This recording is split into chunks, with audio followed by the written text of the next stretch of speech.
internet.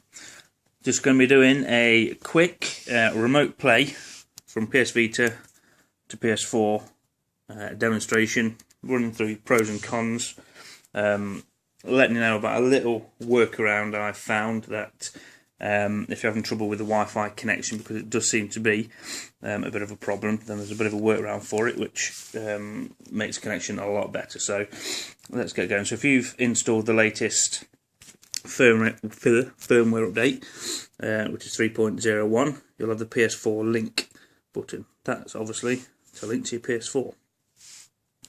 So we start this, and you can see you've got remote play and second screen. Obviously second screen, not really seeing a decent functionality for that yet, only playroom, but again it's fairly basic, and I think it's just showing off the tech rather than actual useful demonstration of it. So let's get out the reflection there. So you've got remote play at the top.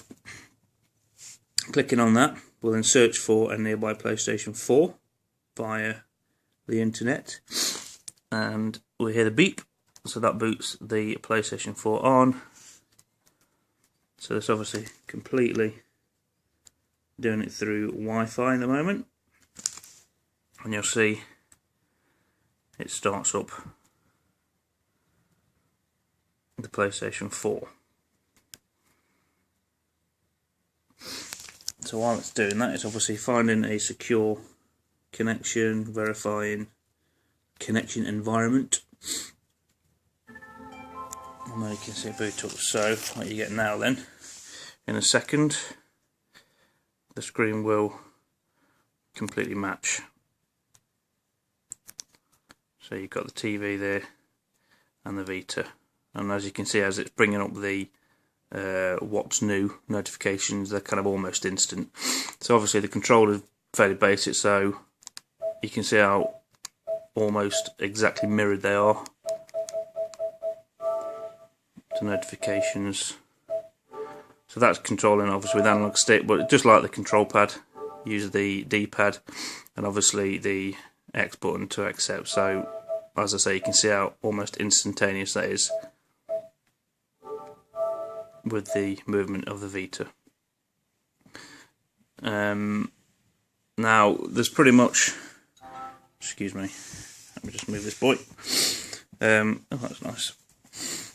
Now pretty more or less 95% of functions available on remote play are, sorry, 95% of the functions are available on remote play. Just the odd one or two. So I have to move this cat. There you go. Yeah, so most of the functions are available. There's odd ones or two that are discovered that aren't available, but nothing really that's going to cause you any problems. For example, you cannot complete a internet connection test. Test internet connection doesn't work, not available through remote play. So not the end of the world, but as I say, obviously some functions won't be available, but pretty much everything else I've tried is there to use via remote play. Now one thing I have found is how to connect direct, because what you'll find, this is connecting through my router and then into the PlayStation 4, so there's kind of a middleman there in terms of the router. So what I've found is that there's slight connection issues. If I'm upstairs in the bedroom playing on this, I'll find it kind of intermittent. It comes out of sync, it glitches, and occasionally it'll lose connection with the PS4. Now, I think the primary reason for that is using the middleman in terms of the router. So the Vita's connecting to the router's connecting to the PlayStation 4, and then that obviously goes backwards again to send a signal.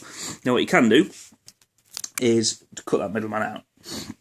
So what we'll do, we'll go through the use of the buttons in a moment. We'll come out of remote play. So this will shut down. It'll obviously leave the PlayStation 4 on, but there's a notification up saying it's disconnected from remote play. An easy way, as I say, to keep your connection stable is if you go into settings, and I'll go into settings again, on network, that's in focus, you've got Wi-Fi settings. Now if you delete your home network. Mine's there, so I'm still focusing in here. So if I just searching at the moment, if I delete my home network, that's gone now. So what that will do is effectively bypass the router. So what I'll do here is if I just connect to the PlayStation 4, so I've got the control pad on now, so I'm using the control pad. I'm going to power off or go into standby mode, because remember, you can't connect to the PlayStation 4 via remote play if you're not in standby mode, or low power mode, call it what you want. But that obviously enables you to download any films and games kind of remotely via the app on your smartphone. I'll just wait for the light to stop pulsing. Then I know it's off. Now you won't really see a difference here because I'm right near my router, so the connection we had before was fairly decent. But if you're having troubles with it, and I think there are problems there that need to be patched, and they will be patched, and if you're in the same building, obviously this won't work if you're in a different building, if you're at work or at a friend's house or whatever. It only works if you're in the same house. So if your girlfriends want to watch X Factor or Strictly Come Dancing, it's a lot easier to do it this way, because your connection will be a lot more stable. I'll wait for that to turn orange, takes an age to turn off, there we go. So now I've deleted my home network, so what this will do instead is connect direct to the PS4, and the same process will happen, but obviously because it's connecting direct to the PS4, so the search for nearby, and the Wi-Fi signal does come on, but it's not going through my router. So again, you've probably heard the beep, blue light's on, and we'll see that boot up. So like I said, the process is exactly the same. You won't see anything different. The benefit is that you will keep a more stable connection to your PS4. Because when I've been playing like Resogun, obviously a game, you see on PS Vita, it was looking for me to find a network. Just ignore that. It's brought up at home on their Virgin Media. Just delete that and ignore it. It will obviously still connect to that. I'll just wait for it to connect. Yeah, playing something like Resogun, which is obviously, there's a lot going on the screen in, any particular moment, and if it starts glitching and jumps out, you die, you lose a life. It's frustrating, and it kind of defeats the whole object of the game, really. So we've got the connected via remote play in the top corner, and that's how that's done. So like I said, there isn't really any difference in terms of what you see, but the connection is a lot more stable. Like I said, it's not really any quicker. It's exactly the same, but you will keep a stable connection, as I keep saying. So you're probably wondering about buttons on games, because obviously the Vita controls aren't identical to the DualShock 4. So what the differences in controls and how they compensated for? Well, fairly straightforward. You've obviously got your D-pad, which is the D-pad. You've got your two analog sticks. You've also got your triangle, circle, X, and square.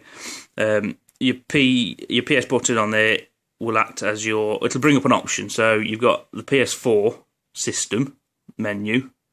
So obviously if you're on a game, you can press your PS4 button, it'll bring you back to the home page, and then your live area screen will obviously take you back to the live area of your Vita. Now that disconnects from remote play. Press it again to get rid of it. Your shoulder buttons alternate. I think the best example I can give you that is on Call of Duty Ghost, so we'll have a look at that in a second. Just switch hands for this. The select and start button on the Vita will act as the option and share button. So your share button will be the select button. If I can get that. So that should bring up the share. Come out of that. And the start button will be your option button. So that's what they are replaced by. So far, full functionality. In games that supports touchpad, the touchpad on the DualShock 4, obviously quite cleverly the screen duplicates as that. So something like Killzone Shadowfall, where you want to command your owl, you're swiping left to attack or right for zip line or whichever orders, I can't remember. So that compensates for that. If we open up ghosts. Quite clever, and we're obviously going to be comparing a first-person shooter, which is quite a good one, for example. So you've got the shoulder pads, shoulder buttons. Now, obviously, don't need telling you, there's only one on each side, whereas obviously the DualShock 4 has got two. Now, the way this cleverly compensates for that is the shoulder buttons. Some games that'll be L1, some games it'll be L2. Now, obviously, for a first-person shooter, your aim down sight and fire button are best as a shoulder button. So rather than the default on the control pad being the trigger buttons, which are at the back, it moves them to the front. So that's your fire, that's your aim down sight. We'll start this and then we'll get into a campaign, because you're probably thinking, well, what happens to the L1 and L1 and R1 buttons then? So if we start a game, little fingers there. So we'll go to mission select a mission, anything random. Yes. What we're doing. Now I can't remember if this has got grenades and flashbangs on it, but what this will cleverly do, and I hope this is well demonstrated, is instead of the back pad being, because what it will do by default is divide the touchpad on the back into 4 bits. So your top, left and right will be your L1, R1, and the bottoms will be R3 and L3. So there would be your normal push buttons on the control pad. What this cleverly does is, when we get into the game, and again I don't know if this will give me grenades from the off, but if not, it doesn't matter.